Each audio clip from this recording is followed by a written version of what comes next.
Hi, Will. How are you doing? I'm well, thank you. All right.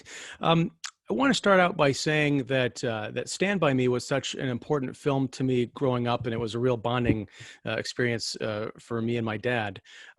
Watching Rent-A-Pal, I was struck by how much the main character reminded me of a 40-year-old version of Gordy LaChance.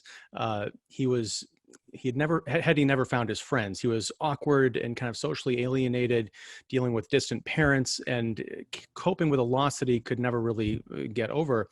I wonder, you've been outspoken about your own battles with depression and general anxiety disorder.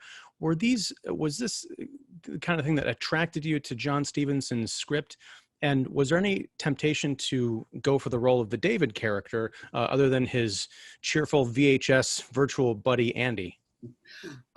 When I received the script, the offer was for the role of Andy, and I cannot imagine any other actor playing David. Brian is flawless in his performance. He is amazing, and one of the reasons you respond the way you do to Andy's performance is entirely because of the work Brian did. To tell the audience, yes, you are reacting the right way. This is what you are supposed to be feeling.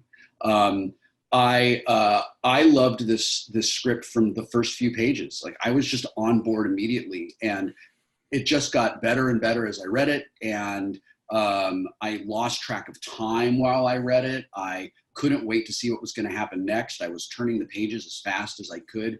I knew that if I was feeling that as a reader, as an audience member, I was going to feel that even more intensely, and that I had the opportunity to be part of bringing this story to life was really a privilege and really just an incredible gift. Now, what did you notice in watching the final film as opposed to reading the script? Because I didn't read the screenplay, but having watched the film, it's intense and crazy in ways that, it starts off really weird and interesting and just takes all these different unexpected turns right up until the very end. So was the film that John eventually put together, was that reflective of the script, or were there significant differences? It is a brilliant and extremely faithful interpretation of his script. Everything I loved about the script is on the screen. Cool. When you were filming your scenes, which take place entirely separately from Brian's, did he have your scenes to work off of, or did you have his scenes to work off of? Were they filmed completely separately and sort of shared? Were they co-shot together? How did you help build each other's performances if you were able to collaborate in that way? My scenes were all shot in one day in just a couple of takes. We shot everything all at once. The camera was just on a dolly to change the size, and we had enough time that John and I were able to experiment with different motivations and different character choices, so we could find places where in my preparation, I maybe had missed something that I wasn't going to realize until I'd actually done the performance on the set, and then go back and sort of adjust it. It's sort of like a baseball player going back and watching his at bat after he's returned to the dugout. It's the same kind of thing. Um, uh, Brian came to the set when I was recording all of my scenes, just to watch and to get a sense of kind of like what it felt like to be in Andy's physical presence. But I don't know how they filmed his scenes. I wasn't there for that, so I don't know if they did a playback or if he drew on his sense memory or exactly what they did. Whatever he did, it was perfect. Yeah, I wonder. as far as the portion that was shot with him, there's so much 80s and 90s nostalgia all over the film from a production design standpoint. I know you're a huge geek. I mean, they had everything from the close-ups to the VHS machinery doing its thing, to the food and beverage packaging, to the Yeah. skating rink. I just wonder, were you able to use any of your geek bona fides or connections to sort of help John make his vision, realize his vision? No, man, that's all them. Yeah. My understanding. So I actually got to go and visit the set where Brian did most of his scenes, and we actually shot some pictures in there, and I don't know if we ended up using them. But I got to go in and actually see that set. What's really interesting about that set is it's in a house that was real close to where John lived, and the person who owned the house had not changed a thing about it since the late 80s. So a lot of the set was already dressed.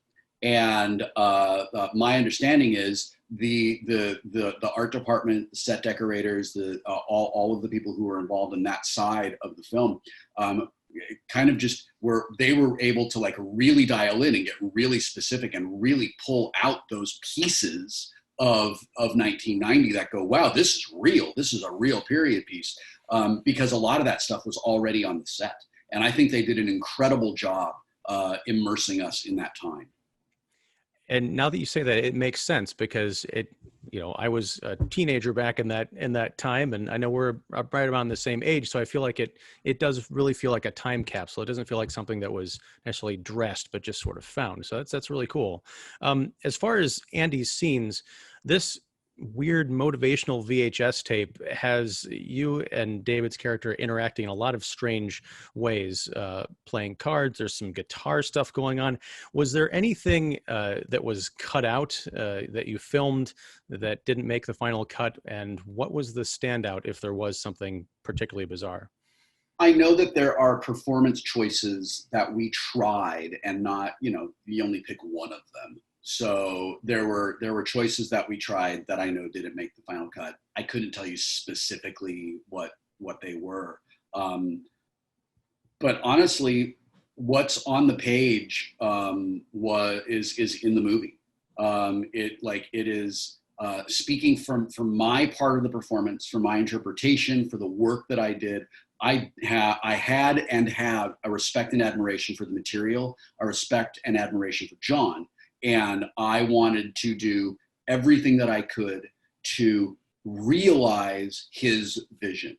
And I put myself at his service. And I did the very best that I could to perform what his script was telling me to do.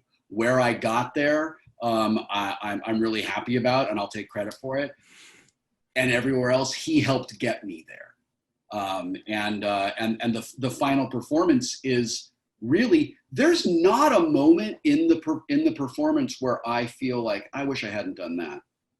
I mean, and that just doesn't happen very often. Like, it's very rare that I go, oh yeah, that's kind of that worked out the way that I hoped it would. Or even better is, wow, I didn't realize I was doing that. That was cool. Now, speaking of the performance, you've got sort of a unique Hollywood story in that you left acting for a while, and then when you finally came back to Hollywood, you spent 5 years in an intensive acting program, Mm-hmm. and then you got back into performing. So I wonder, specifically when it comes to Rent-A-Pal, was there anything that you were able to draw from in terms of that training that you brought to Andy? Yeah, my training is in the Meisner technique, and the Meisner technique is all about getting very specific with choices and drilling down to the motivation for every line, and then the broader motivation for every scene, and then the broader motivation for every character relationship, and then the broader motivation for the story. Like, and it all, we just keep drilling down and drilling down and drilling down. And when a script is very clear, it's extremely easy to do the preparation. It's extremely easy to do the work and find the beats and find the music in the script. This is a thing I learned from Jim Parsons when I worked on The Big Bang Theory. Jim and I were in a scene together, and Jim's a brilliant actor. And uncharacteristic for him, he was struggling a little bit with a joke. And after we had kind of run through it maybe 2 or 3 times, he said to the director, "I'm sorry, I just don't hear the music in this." And what he meant was, a script is a symphony, and if something is not playing with the rest of the symphony, it really stands out as not right. And sometimes you have to actually like blow that horn to hear that the notes are wrong.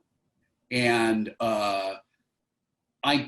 as I worked to prepare this script, I heard the music in every single scene. Well, that's cool, man. Well, thank you very much for talking with me for a little bit today. I really, well, I can't say enjoyed the movie. It was great, but it's rough in the best possible way. I'm actually really happy to hear that, because it should be unsettling. It's a horror movie, right? But it's a psychological horror movie. This is not a Herschel Gordon Lewis picture. This is a deep psychological thriller that hopefully has at least one moment where the audience goes, "What the fuck is going on?" There were at least 5. So, all right, man. Well, thank you again, and take it easy, and best of luck. Yeah, it's a pleasure. All right, bye. Bye.